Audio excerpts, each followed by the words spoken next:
আমি একটা হাদিস শরীফের আলোচনা শোনাবো, আমার দিকে তাকায় থাকবেন।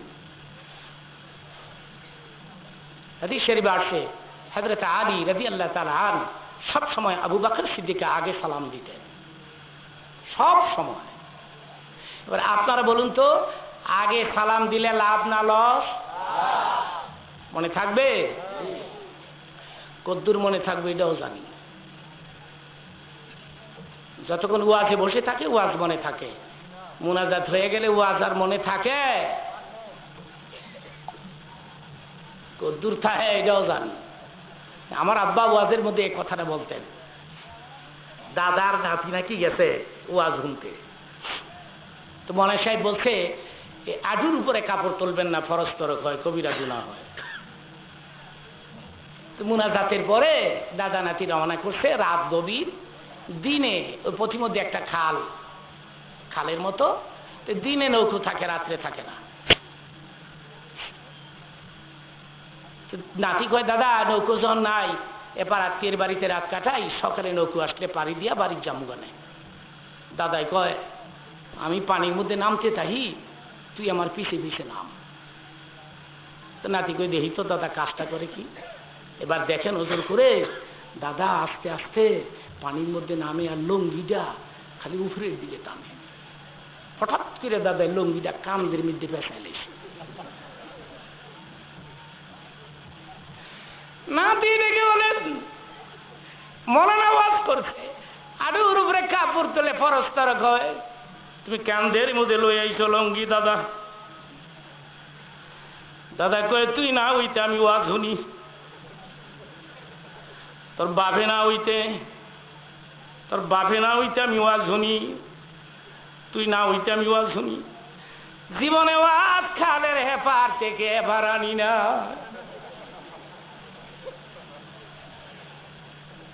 শুনলে কি হবে যদি আমল না করি? সালাম আগে দিলে লাভ না লস? মনে থাকবে? সালামটা আগে দিবেন। আমি কি সালাম দিয়ে আমার ওয়াজ শুরু করেছিলাম?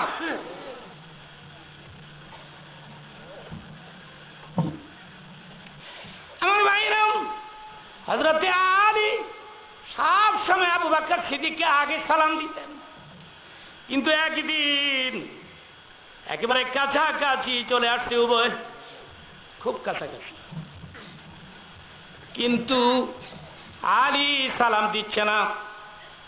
হযরত আবু বকর মনে মনে ভাবলেন, প্রতিদিন আলী আমার আগে সালাম দেয়, আজকে কেন দেয় না? ঠিক আছে, আমি দিয়ে দেই। আসসালামু আলাইকুম। হযরত আলী বললেন, ওয়ালাইকুম আসসালাম। সালামের আদান প্রদান হয়ে গেল। হযরত আলী চলে গেলেন আপন গৃহে, আর আবু বকর সিদ্দিক চলে গেলেন নবী পাকের পবিত্র দরবারে।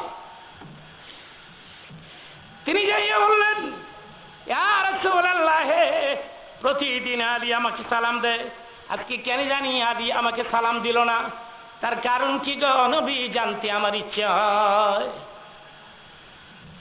সঙ্গে সঙ্গে আমার নবী আলীকে ডাকালেন, সঙ্গে সঙ্গে ডাকালেন, আলী রে, আমার আবু বকর কি অপরাধ করেছে? কেন আমার আবু বকরকে সালাম দেশ নাই? একজনকে দেন তো একটু বাতাস দিতে। না না, ফ্যানটা না, ফ্যানটা একটু অসুবিধা হয় আমার, ফ্যানে অনেক সময় গলা বসে যায়। দিনের নবী বলেন, আলী রে, আমার আবু বকর কি দোষ করেছে? কেন রে আমার আবু বকরকে সালাম দিলি না? হযরত আলী বলেন, ইয়া রাসূলুল্লাহ, কোনো অপরাধ নাই, কোনো দোষ নাই, আমি ইচ্ছে করে সালাম দেই নাই, কারণ গেল রাত্রে ঘুমের ঘরে স্বপ্নে আমি জান্নাত দেখেছি। স্বপ্নে তিনি জান্নাত দেখেছেন, কপাল কত ভালো। হযরত আলী স্বপ্নে বেহেশত দেখলেন। আমরা কি বেহেশত দেখেছি ভাইরা? আপনাদের মধ্যে কেউ আছেন, দেখছেন? দেখে থাকলে হাত তোলেন। জান্নাত দেখবো দূরের কথা, দোজখ তো দেখি না, কপাল কত ভালো দেখে। হযরত আলী বলেন, ইয়া রাসূলুল্লাহ, গেল রাত্রে ঘুমের ঘরে স্বপ্নে দেখেছি জান্নাত, আর আমি আলী জান্নাতের ভেতরে ঢুকে পড়েছি। ঢুকিয়া দেখি চমৎকার একটা কুরসি। জীবনে এর চাইতে দামি কুরসি কোনদিন আমি দেখি নাই। চমৎকার একটা কুরসি। আর নজর করে দেখি তো নবী, কুরসির উপরে স্পষ্ট করে লেখা, এ কুরসি তারাই পাবে যারা আগে সালাম দিবে।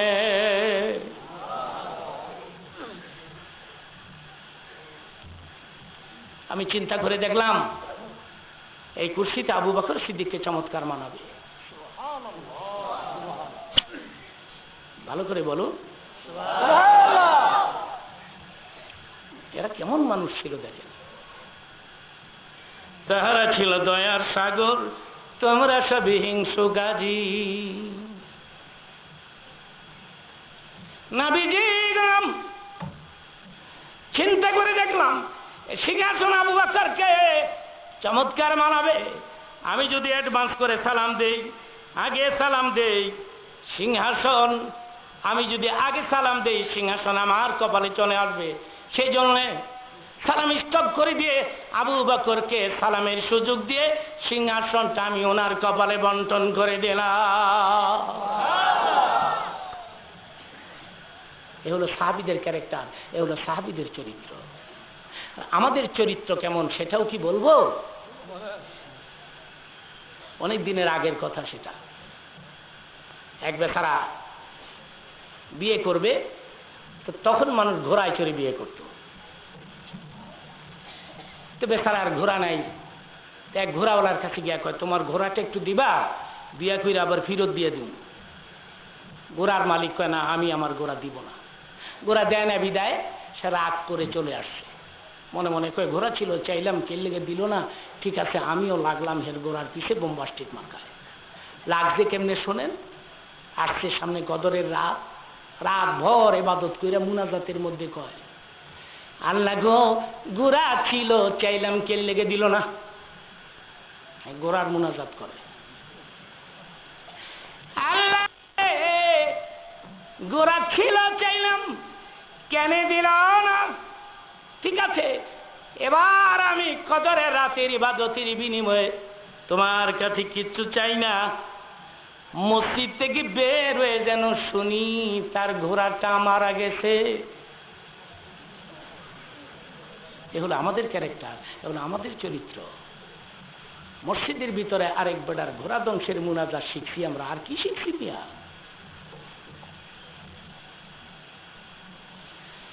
মুনাজাত শেষ, প্রভাত হয়ে গেল। বাড়িতে গিয়ে দেখে তার মা কান্নাকাটি করে, ডেকে বলে, মা কাদিসকে? মা কই, কোত্থেকে আসলি?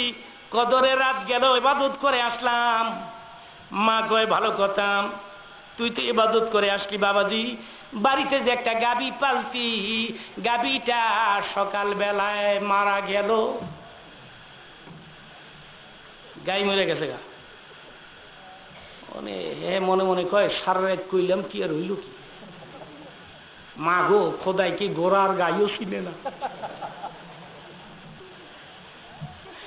আমার মায়ের নাম, আমার আল্লাহ বলেন, গাবি বানাইছি আমি, ঘোড়া বানাইছি আমি, আমি চিনব না। কে চিনবে রে বোকা আরামের বাচ্চা? মসজিদের ভিতরে আর একজনের গোড়া ধ্বংসের মুনাজাত করছ, আমি তোর আদরের গাবি খানা নিয়ে গেলাম। চিৎকার মেরে বলে, নাউজুবিল্লাহ, নাউজুবিল্লাহ। আজকে আমাদের মধ্যে ভালোবাসা নাই, মায়া নাই, মহব্বত নাই, আন্তরিকতা নাই, ইসলাম নাই, দিন নাই, কোরআন নাই, হাদিস নাই। কলমা জানেন? কলমা তো হিন্দুরাও জানে, মানে কয়জনে বলেন? এবার আপনারা বলেন, জানার নাম মুসলমানি না মানার নাম? জোরে বলেন, জানার নাম না মানার নাম? তাহলে ছোট্ট করে আমি দুই একটি কর্মসূচি দিতে চাই। দুই একটি কর্মসূচি দেব কি ছোট্ট করে? প্রথম কর্মসূচি হলো আজকের থেকে নামাজটা পড়ব, রাজি থাকলে একটু হাত তুলে দেখা। দোনোটা তোলেন, একটা নিচে থুয়ে দিছেন বলে আঙ্গুল সরায় রাখেন, ফেরেশতারা ছবি তুলুক। যারা পড়েন আপনারাও তোলেন, নামাজ পড়েন যারা আপনারাও তোলেন, যারা পড়েন না সবাই তোলেন। ফেরেশতারা ছবিটা তুলে নেন। আল্লাহ এরা আমার সাথে হাত তুলছে, আল্লাহ এই গভীর রাতে হাত তুলছে, আল্লাহ কত মানুষ ঘুমাই রয়েছে, কত মানুষ টেলিভিশনের সামনে, কত মানুষ সিনেমা হলের ভিতরে, কিন্তু এরা তো জান্নাতের ভেতরে আমার সঙ্গে হাত তুলেছে। আয় আল্লাহ তুমি আমাদেরকে নামাজি বানায় দাও। নামান, হাত নামান। আমিন তো কইলেন, হাতও তো তুললেন। এখন মসজিদে যাওয়া লাগবো নি? এক মুরিদ এক পীর সাহেবের কাছে গিয়ে কয় দোয়া করেন আমার একটা পোলা হোক, বাচ্চা হোক। যা দোয়া করে দিলাম। 1 বছর পরে গিয়া কই কি দোয়া করলেন? বাচ্চা মাচ্চা কিছু হইল না। বিয়া করছত নি? কেন বিয়া করিনি। হাত তো তুললেন, আমিন তো কইলেন, মসজিদে যাওয়া লাগবো নি? অনেক সময় টেলিফোনে কিছু লোকেরা আমাকে বলে, মিথ্যা কথা আমি বলি না, আমার আব্বা নিষেধ করেছেন মিথ্যা বলতে, সেজন্য আমি বলি না। টেলিফোনে মাঝে মধ্যে কিছু যুবক ছেলেরা আমাকে বলে, যুক্তিবাদী হুজুর আপনার ওয়াজ শুনতে গেছিলাম, আপনি তো নামাজের উপরে ওয়াজ করলেন, ভালো কথা, তো ফজরের নামাজটা মাফ করে দেন, দরকার হলে আসরের নামাজ 2 বার পড়ব। আমি আবার টেলিফোনেই বলি, বাবাজি ফজরের নামাজ তোমার সাথে, ফজরের সাথে দুশ্মনী কেন? কয় হুজুর দুশ্মনী না, শেষ রাত্রের ঘুম একটু টেস্ট লাগে, ভালো, ভেরি টেস্টি, টেস্ট লাগে।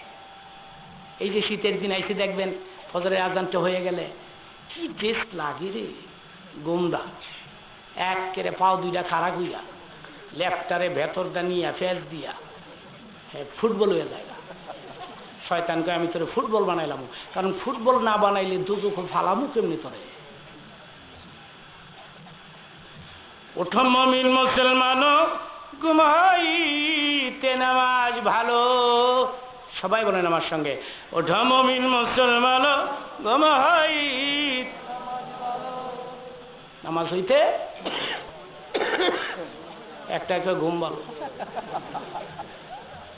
আরবিতে বলুন, আসসালাতু খায়রুম মিনান নাওম। বলুন বলুন, আসসালাত খায়রুম।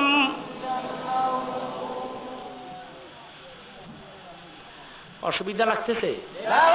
পেরেশানি, দুশ্চিন্তা, সিগারেটের নেশা হয় নাই তো? আমরা একসাথে মুনাজাত দিব।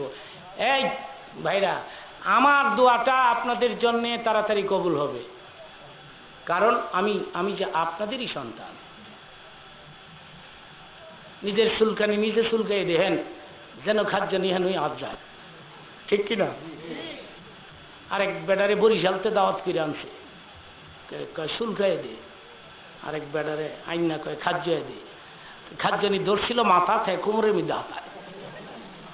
নিজের চুলকানি নিজে চুলকান।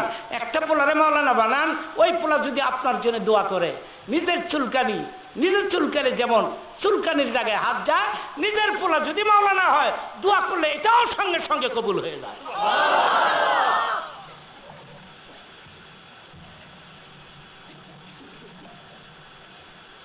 আমার মন মেজাজ তেমন ভালো না, ব্রাক্রান্ত মন, এরপরেও আমি আমার কথা চালিয়ে যাচ্ছি। আপনারা বলুন ইনশাআল্লাহ। ইনশাআল্লাহ আমরা মুনাজাত দিয়ে যাব। আমরা মুনাজাত না দিয়ে এখান থেকে আউট হব না। আমি একটা হাদিসের আলোচনা শোনাবো এখন, বলেন ইনশাআল্লাহ। ইনশাআল্লাহ একটা হাদিসের ব্যাখ্যা দিব আমি আযানের উপরে। আসসালাতু খায়রুম মিনান নাওম, এটা হিজরতের পরে ছিল না, হিজরতের পর ছিল এভাবে আযান। আল্লাহু আকবার, আল্লাহু আকবার, আশহাদু আল্লা ইলাহা ইল্লাল্লাহ, হাইয়া আলাস সালাম, হাইয়া আলাল ফালাহ, আল্লাহু আকবার, আল্লাহু আকবার। এভাবে আযান ছিল। আসসালাতু খায়রুম মিনান নাওম ছিল না। এটা কবে আসলো, কি করে আসলো, কখন আসলো, এর উপরে আমি একটি আলোচনা আপনাদেরকে রাখছি হাদিস শরীফ থেকে। মসজিদে নববীতে ইমামতি করেন মুহাম্মদুর কিন্তু একদিন নামাজের জামাতের সময় হয়ে গেছে প্রায়, নবীজি তখনও ঘুমাচ্ছেন। আল্লাহ নিজেই ঘুম পাড়ায় রাখছেন। কেন রাখছেন আমি পরে বলবো। হযরত ওমর আবু বকর সিদ্দিকের পাশে যাইয়া বসে বলে, আবু বকর, অন্যদিন মসজিদের ভেতরে প্রবেশ করে দেখি দিনের নবী আমাদের আগে এসে বসে থাকেন, আজকে নবী কোথায়? আবু বকর বলে, নবীজি ঘুমাচ্ছেন। নবীজি ঘুমাচ্ছেন? তাহলে ইমামতি করবে কে? আপনারা বলুন, নবী পাক যদি ঘুমায়, নবীকে কেউ ডাকতে পারে যদি পারমিশন না দেয়? জোরে কোন পারে ভাইরা? এটা তো আর মসজিদের ইমাম পান নাই, ঘুমাই রয়েছে, আপনি ঠ্যাঙ্গ দইরা কান্দা বারান্দাত নিবেন না। এই ঘটনা ঘটছে বাংলাদেশের এক জায়গায়, আমি জায়গার নাম বলবো না, কারণ ওখানকার লোক এখানে থাকতে পারে। ইমাম সাহেব ঘুমাই রয়েছে আজানের, তিনি মুয়াজ্জিনও তিনি ইমামও। আজানের আধা ঘন্টা সময় অতিবাহিত হয়ে গেছে। সভাপতির চেয়ারটা একটু পেছনে দেন, ওরা দেখে না, ওরা গার বেহা করে রাখবেন। এবার ঠিক আছে, আপনাদের সুবিধা করে দিন। আমি দেখতেছি ওরা গাড়ি বুঝকি মা, ঠিক আছে ভাইরা আমার। তারপরে কি বলতেছিলাম? ও, এখন আর কথা মনে থাকে না, বয়স হয়েছে না আমার, মনে থাকে না এখন। তো ইমাম তিনি মুয়াজ্জিনও তিনি ইমামও। আজানের আধা ঘন্টা সময় অতিবাহিত হয়ে গেছে, আধা ঘন্টা। মসজিদের সেক্রেটারি আইতে ইমাম ঘুমায়, ঠ্যাঙ্গ দইরা টান্দা বারান্দাত নিচে গা। ইমাম সাহেব, আপনাকে ঘুমাবার জন্য রেখেছি। আমি বলছিলাম কি, ও সেক্রেটারি সাহেব, আজান দেওয়ার দায়িত্ব কি শুধু ইমামের? তোমারও তো হতে পারে। তুমি সেক্রেটারি, তুমি সময় মতো এসে আজান দিয়ে ইমামকে জাগাইলা না কেন? আসলে বাংলাদেশে ওলামাদের তেমন ইজ্জত নাই। আমাদের কাঠমোল্লা কয়, কারদা বলে বানাইছে। আবার এক শ্রেণীর লোকেরা কয় মোল্লার দৌড় মসজিদ পর্যন্ত, মসজিদের বাইরে বলে আমাকে দৌড় নেই। নাউজুবিল্লাহ। ঘুমাচ্ছেন কে? মুহাম্মদুর। তিনি পারমিশন না দিলে ডাকার ক্ষমতা আছে কারো?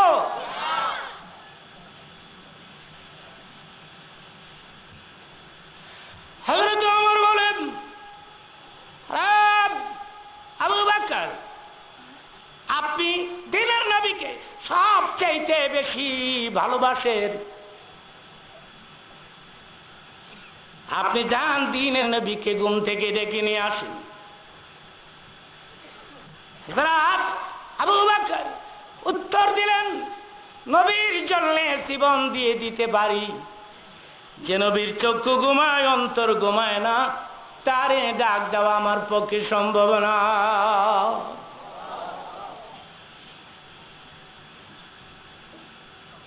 ওমর, তুমি যাও, তুমি কড়া মেজাজের মানুষ, স্ট্রং মেজাজ, কথায় কথায় তরবারি লয়ে উঠে দাঁড়াও, কথায় কথায় তরবারি। হযরত ওমর উত্তর দিলেন, तमाम পৃথিবীর সব মানুষের সঙ্গে আমার মেজাজের বাহাদুরি চলে, আল্লাহর হাবিবকে ঘুম থেকে জাগানো আমার পক্ষে সম্ভব নয়। ওসমান গনি রে, আপনি ধনী মানুষ, যান দিনের নবীকে ঘুম থেকে ডেকে নিয়ে আসেন। ওসমান গনি উত্তর দিলেন, সারা পৃথিবীর সবচাইতে বড় ধনী হতে পারি, আল্লাহর হাবিবকে ঘুম থেকে ডাকা জাগানো আমার পক্ষে সম্ভব নয়।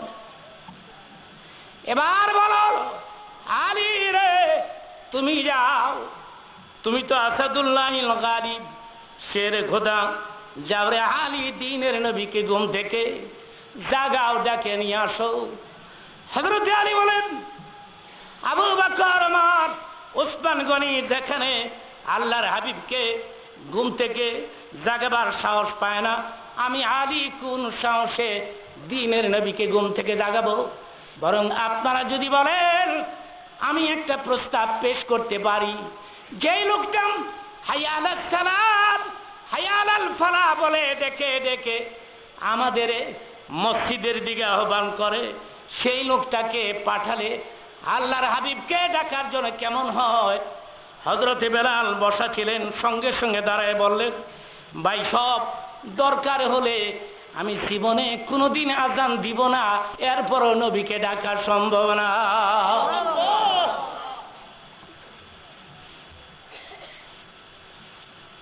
হযরতে আলী বললেন, এ কথা বললেও বাজারে বিক্রি হবে না, কারণ তুমি মুয়াজ্জিন, আর তোমার মুয়াজ্জিন বানাইছে আল্লাহ, আল্লাহর নবী দুইজনই মিল্লা, আমরা বানাই নাই। তুমি তো শিন উচ্চারণ করতে না, শব্দটা আশহাদু, তিনি বলতেন আশহাদু। একটু খেয়াল করবেন, ইসলামের জন্য এই বেলাল কত কষ্ট করেছে।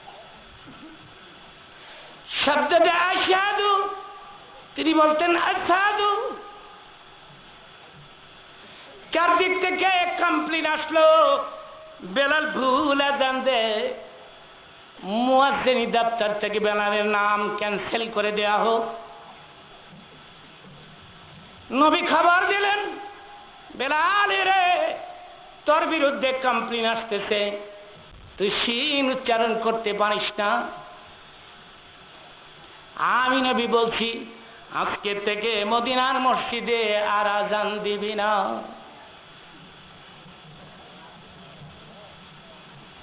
বেলাল কান্দে রে, চোখের পানি ছেড়ে ছেড়ে বেলাল কান্দে।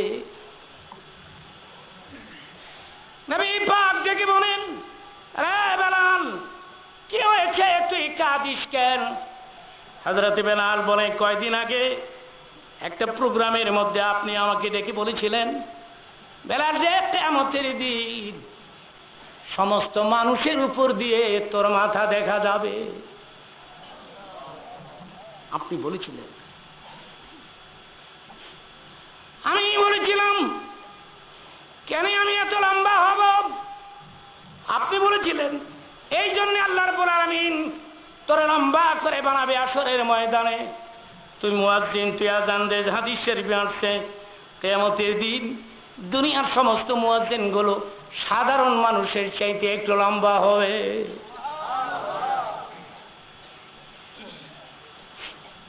দিলটাকে এখন একটু নরম করে দিবেন। আমি একটা হৃদয় বিদারক চিত্র আপনাদের সামনে প্লেস করতে যাচ্ছি এখন।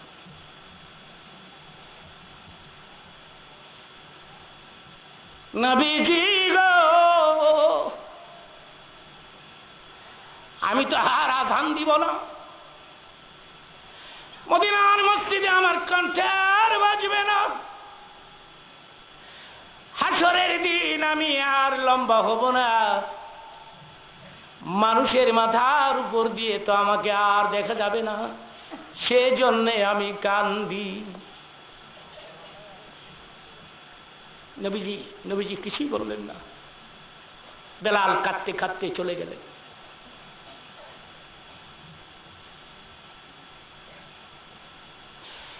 একদিন, 2 দিন, 3 দিন ভালো মুয়াজ্জিন নিয়োগ করা হলো, বিশুদ্ধ আযান পরিবেশন করে। 3 দিন পরে আল্লাহ পাঠালেন, জিবরাইল রে, মদিনায় যা আমার বন্ধুর গিয়ে বলে দে, আজকে 3 দিন ধরে মদিনার মসজিদে কেন আযান হয় না। বন্ধুগণ, বেলালকে কত ভালোবাসে আল্লাহ।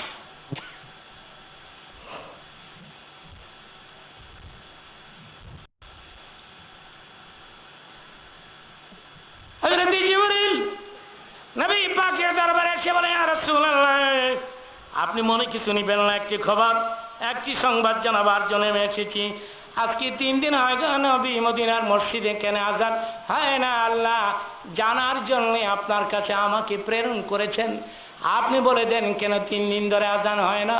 আমার নবী বলে, জিবরিল রে তুমি কি বলো আমি বুঝি না। আজান হয়, তাকবীর হয়, আমি নবী নিজে ইমামতি করি। পরিষ্কার করে খুলে বলো। হযরত জিবরিল বলেন, হাবশীর ওই কালো বেলাল কোথায়? আল্লাহ পাক বলেছেন, যতদিন না এই মসজিদে বেলাল আজান দিবে, আজানের কোনো আওয়াজ আল্লাহ পাকের বৈঠকে পৌঁছবে না।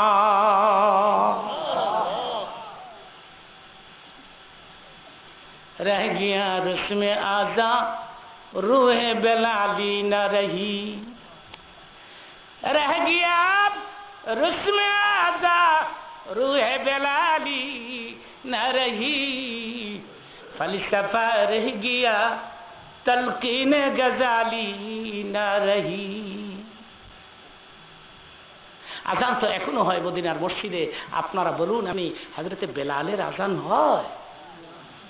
সেই সেই সেই রূহ আজানের মধ্যে এখন আর নাই।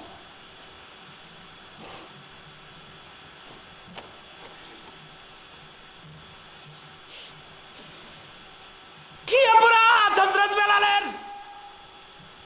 কেন তিনি আজান দিবেন? বেলালের মূল্য এত বেশি কেন? আমি বলছি, আপনারা শুনুন। বেলালের মনে উমাইয়া, বেলাল রে তুই কেন কালেমাটা পড়লি? সে জনে দিনে এক দলে মারতো, রাতের বেলা আরেক দলে মারতো। হযরত বেলালের হাত পা বেঁধে রশি দ্বারা টেনে টেনে পাহাড়ের উপরে টেনে টেনে তুমতো, আবার পাহাড় থেকে টেনে টেনে নামাইতো। সন্ধ্যাকালে বেলালকে টেনে টেনে মনিবের উমায়ার বাড়ির গেটের সামনে আনলে মনে হইতো বেলাল দুনিয়ার মধ্যে বেঁচে নাই। কালেমা আরাম করে আসি নাই।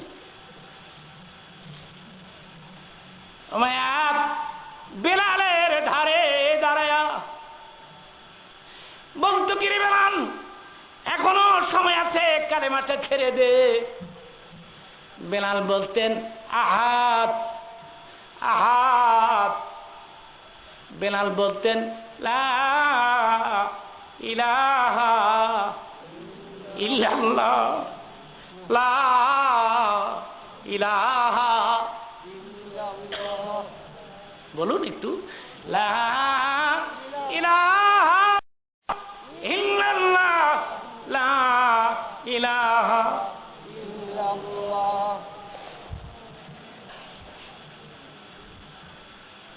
তিনি বলতেন, উমাইয়া জীবন দিয়ে দিতে পারি, কালেমাটা ছেড়ে দিতে পারি না। কালেমার মূল্য কত দেখেন। উমাইয়া জীবন দিয়ে দিতে পারি, কালেমা ছেড়ে দিতে পারি না। ওনার জীবনীতে আছে, এই জানতে বলছে, কি আছিস? একটা প্যারাক নিয়ে আস, লোহার প্যারাক। লোহার প্যারাক হযরতে বেলালের জিহ্বার মাঝখান দিয়া ঢুকাই দিয়েছে।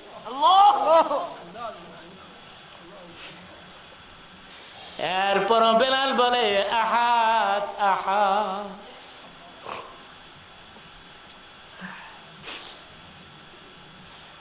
প্রোগ্রামের মাঝখানে কেউ দাঁড়াবেন না, হাঁটবেন না।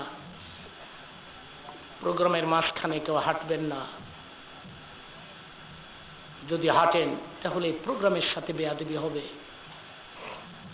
আমার দিকে তাকায় থাকেন, আমি কিছুক্ষণের মধ্যেই আপনাদেরকে নিয়ে শুধু ওই হাদিসের ব্যাখ্যাটা, আসসালাতু খায়রুম মিনান নাওম কবে আসলো, কেন আসলো, এটা বুঝেই দিয়েই আমি আপনাদেরকে নিয়ে একটু তওবা করব এবং চোখের পানি ছেড়ে কাঁদবো।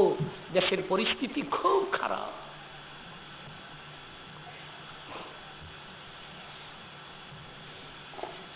দিলকে নরম করে দেন।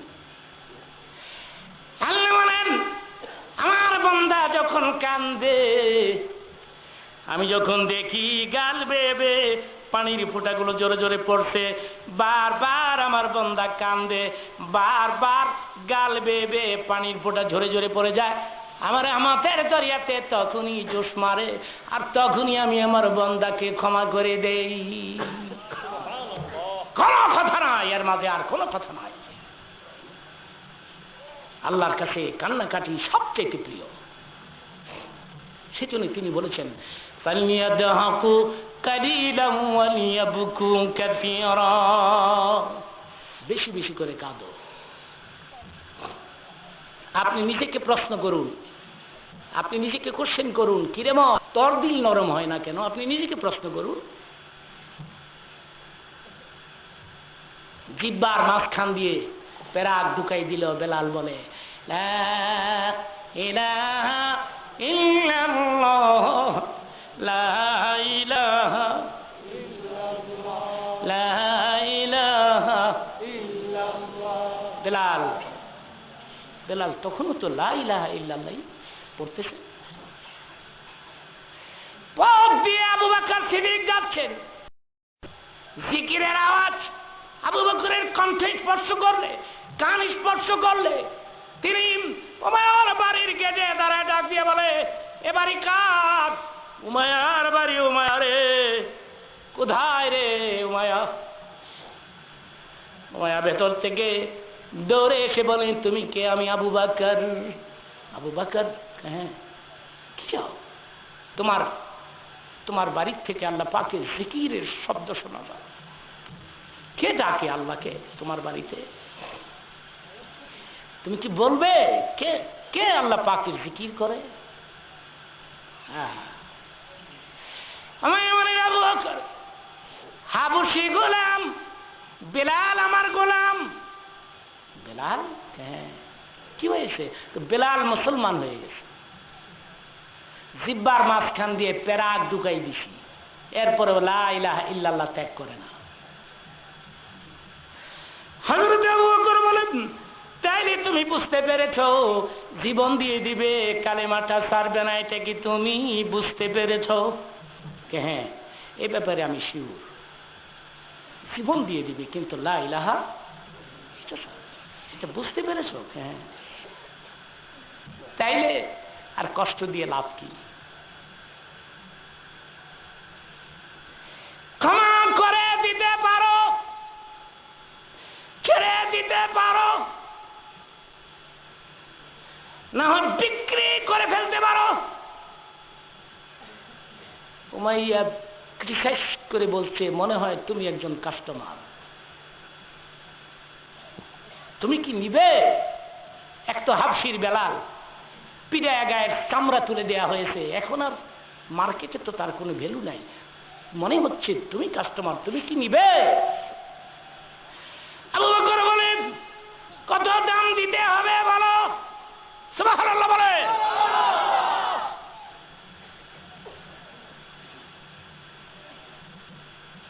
উমাইয়া বলে, নিবে 10,000, 20,000, 50,000, 1 লাখ, 2 লাখ, 5 লাখ, 10 লাখ, সংখ্যা শুধু বাড়ায়।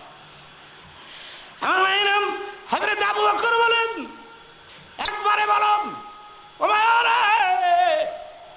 তাম দুনিয়ার মালিক যদি আল্লাহ রাব্বুল আলামিন আমাকে করে দিতেন, আর আজকে বেলালের জন্য সব যদি তোকে দিতে হতো,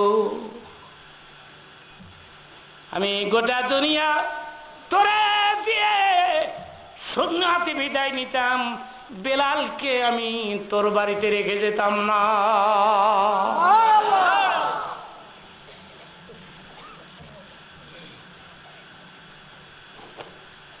একটা প্রশ্ন আমাকে করতে পারেন আমার ভাইরা, আমি জানি একটা প্রশ্ন আসতে পারে এখানে, যুক্তিবাদী, যেখানে আল্লাহ বেলালের আজানকে এত বেশি ভালোবাসেন, সেখানে রাসূল কেন বললেন বেলালে আজান দিস না? বললেন এই জন্যে, নবীর ইচ্ছে হলো বেলালের মূল্য আরো বেশি বৃদ্ধি পাবে। এখন আগের চাইতে বেলালের মূল্য বাড়ছে না কমছে? মারহাবা বলেন। আমি ছোট্ট করে বলছি, আমার দিকে তাকায় থাকেন। নবীর ইন্তেকালের দিন সমস্ত সাহাবীরা নবীর চারদিকে, কিন্তু বেলালকে নবী খুঁজেন, পান না। তিনি বললেন, আবু বকর রে, আমার বিদায়ের দিন, আমি সবাইকে দেখতে পাচ্ছি, বেলালকে দেখতে পাচ্ছি না। কোথায় রে আমার বেলাল? জলদি করে বেলালকে খবর দাও। বেলাল কাঁদতে কাঁদতে নবী পাকের দরবারে এসে ডেকে বলে, কি গো নবী, কি জন্যে আমাকে খোঁজেন? কেন গো নবী আমাকে তালাশ করেন? আমার নবী বলে, বেলাল রে, আমি তো মদিনার মাটির নিচে ঘুমাবার জন্য যাচ্ছি, সবাইকে দেখতে পাচ্ছি আমার চারদিকে। কে রে বেলাল, তুই দূরে দূরে থাকিস, আমি নবী কি তোর শত্রু হয়ে গেলাম রে বেলাল? হযরত বেলাল কান্দে রে, চোখের পানি ছেড়ে ছেড়ে কান্না বিজড়িত কণ্ঠে উত্তর দিচ্ছেন, নবী গো, আপনাকে বিদায় দেয়া আমার পক্ষে সম্ভব নয়, সেজন্য আমি দূরে দূরে থাকি। নবীকে ভালোবাসতে হলে এভাবেই ভালোবাসতে হবে, তাহলে নবীর সঙ্গে হাসর হবে। চিৎকার মেরে বলেন সুবহানাল্লাহ। এভাবেই ভালোবাসতে হবে। আল্লাহ পাক বলছেন, আমি তেলাওয়াত করি, আপনারা শুনুন। ইন কুনতুম তুহিব্বুনাল্লাহ ফাত্তাবিউনি ইউহিব্বুকুমুল্লাহ। জানা থাকলে আমার সঙ্গে পড়ুন। ওয়ায়াগফির লাকুম যুনুবাকুম, বলুন বলুন, ওয়ায়াগফির লাকুম যুনুবাকুম ওয়াল্লাহু গফুরুর রাহিম। এটা আমারই বানানো একটা বাংলা ছন্দ, আমারই স্বরচিত। কোন বক্তার মুখে যদি শোনেন তাহলে বুঝতে হবে তিনি আমারই কথাটাকে মুখস্থ করেছেন। আয়াতে কারিমার অর্থ আমি বাংলাতে করে দিচ্ছি। রাসূলের বিধান মানিবে যখন, খোদাও হবে তোমাদের আপন। এ জগৎ কি সার লৌহ কলম সবই হবে তোমার আপন। মারহাবা বলেন, মারহাবা বলেন।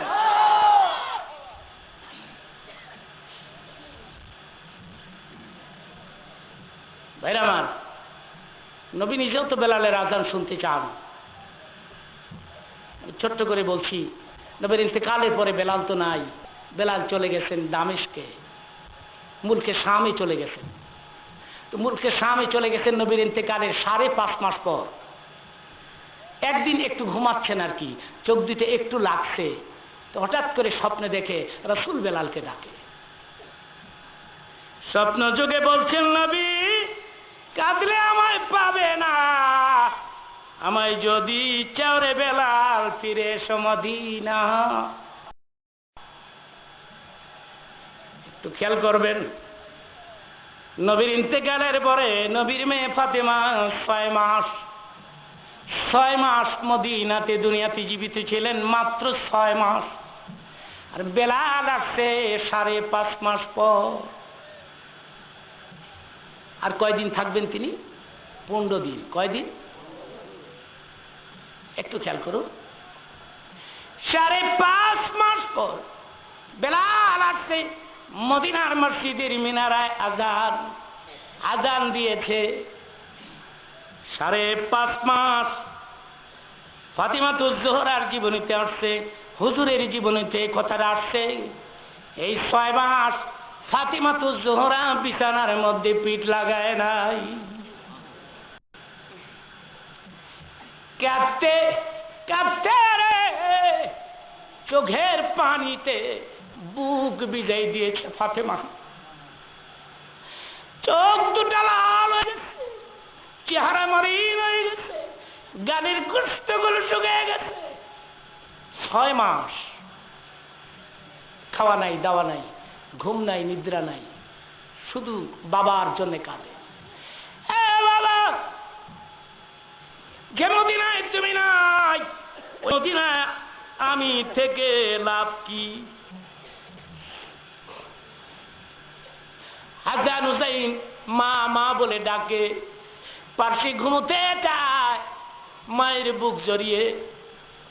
ফাতেমা বলতেন, তোদের চাইতে অনেক বেশি ভালোবাসি আমি আমার বাবাকে।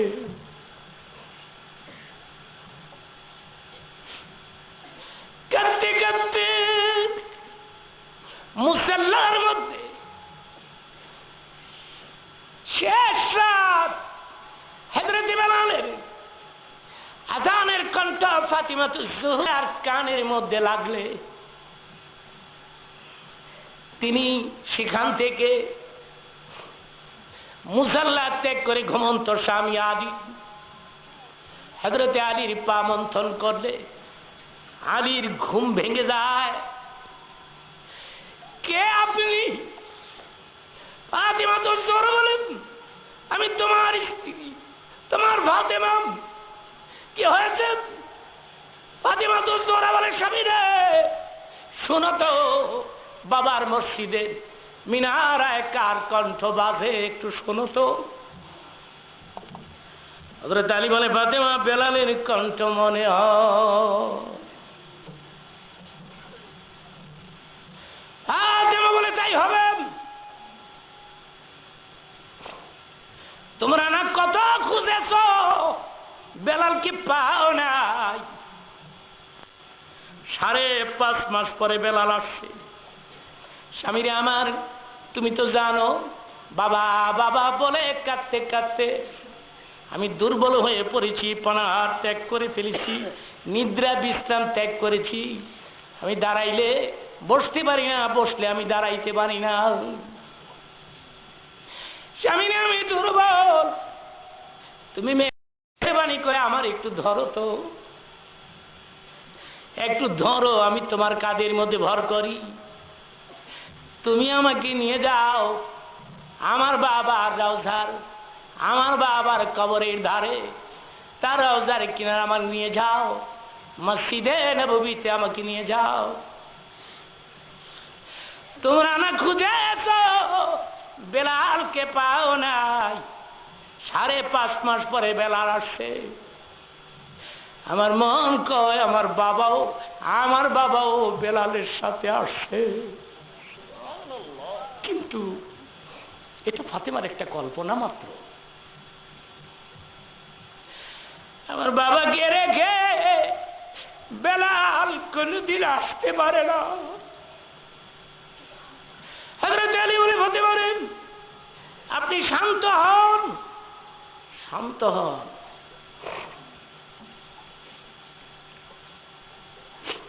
আপনার কি হয়েছে?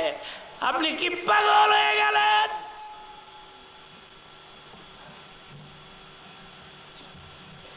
আমার ভাইয়েরা, বিলাল আযানের পরে নবী পাকের রওজার কিনারে যাইয়া চোখের পানি ছেড়ে কান্দে আর বলে, কি গো নবী, আপনি আমাকে মদিনায় তলব করলেন, আযান দিতে বললেন, কিন্তু কই, আমি আযান দিলাম, আপনি তো ইমামতি করার জন্য আসলেন না। এ কি ধরনের ভালোবাসা, এ কি ধরনের মহব্বত!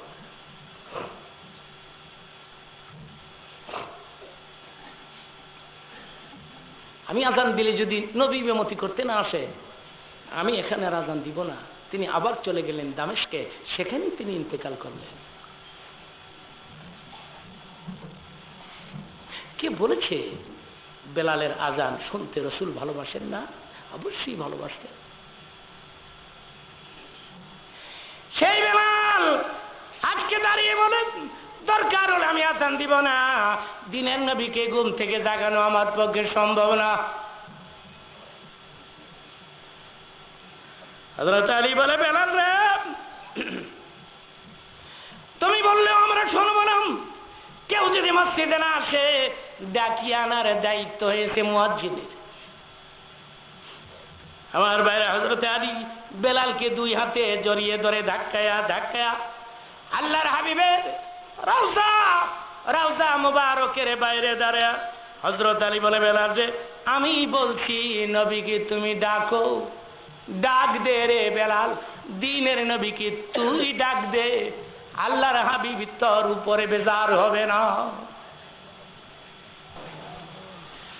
তুমি মেহেরবানি করে এই দানগুলি কবুল করো, মাদ্রাসা কিয়ামত পর্যন্ত তুমি কবুল করো।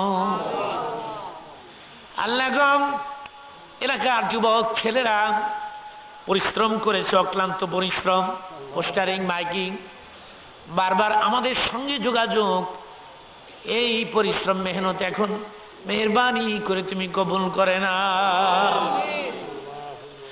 দূর দরাজ থেকে আমার বাইরে আসছে, গাড়ি পাবে না, রিক্সা পাবে না, হেঁটে হেঁটে যাবে।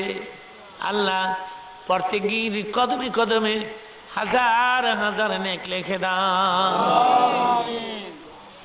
হায় আল্লাহ, আগামীতে এই সম্মেলন বিশাল আকারে আবার কবুল করো। আল্লাহ, এই গ্রাম পুরা এলাকা তোমার কাছে রেখে গেলাম, সব সময় তুমি রহমত বর্ষণ করো। পুরা থানার মধ্যে, গোটা দেশের মধ্যে সন্ত্রাস বন্ধ করে দাও, বোমাবাজি বন্ধ করে দাও, যারা বোমা মারে এদের হেদায়েত নসিব করে দাও। আয় আল্লাহ, আমাদের মধ্যে অনেকের মা নাই, বাপ নাই, কত মানুষ মা গো মা বলে ডাকে, বাবা বাবা বলে ডাকে, মা মা বলে ডাকে। মা এমন একটা ডাক, যেই ডাক দিলে মুখটা ভরে যায়। আল্লাহ গো, তোমার নাম ডাক দিলেও তো মুখ ভরে যায়। আল্লাহ বললে যেইভাবে করে মুখটা ভরে যায়, মা ডাক দিলে তদুরূপ মুখটা ভরে যায়। আল্লাহ, যাদের মা নাই বাপ নাই, এখনই তুমি ক্ষমা করে দাও। হাদিস শরীফে আসছে, সন্তান যখন মা বাবার জন্য কাঁদে আর চোখের পানি চোখ থেকে বের হয়ে আসে, তখনই মা বাবার কবরের আযাব মাফ হয়ে যায়। আল্লাহ গো, হাদিস শরীফে আসছে, পিতা মাতার কবরের কিনার দিয়ে জীবিত ছেলে মেয়ে যদি হাঁটিয়া যায়, কবর থেকে তারা ডাকে, একটু দাঁড়াবি, একবার আলহামদু পাঠ করবি, তিনবার কুল আল্লাহ পাঠ করবি, একজন দাঁড়াবি রে, একটু দোয়া করবি, কবরের শাস্তি সইতে পারি না। আল্লাহ গো, দুনিয়ার চাকরি পাগল বানাইল, বিজনেস পাগল বানাইল, পিতা মাতার কবরের পাশে দাঁড়াইবার সময় হয় না। আজকের এই মুনাজাত ফিরত দিও না, মায়ের বাবারে মাফ করে দাও। যাদের বাপ মা বেঁচে আছে এদের হায়াতকে তুমি লম্বা করে দাও। এই গ্রামের সমস্ত যুবক এদেরকে তুমি নামাজি বানিয়ে দাও, দিনদার বানিয়ে দাও, মুমিন বানিয়ে দাও। আল্লাহ গো, আর একটা কথা বলে বিদায় নিচ্ছি, তামাম দুনিয়ার মুসলিমদেরকে তুমি শান্তি দিয়ে দাও। যেদিন মরবো, যেদিন মানে কুলমত পাঠাইবা, ওদের নামে টিকিট ইস্যু করবা, ওই দিন তুমি মেহেরবানি করে আমাদের ইসাবানে জারি রেখে দিও না। ইলাহা ইল্লাল্লাহু মুহাম্মাদুর রাসূলুল্লাহ। আসসালামু আলাইকুম ওয়া রাহমাতুল্লাহি ওয়া বারাকাতুহু।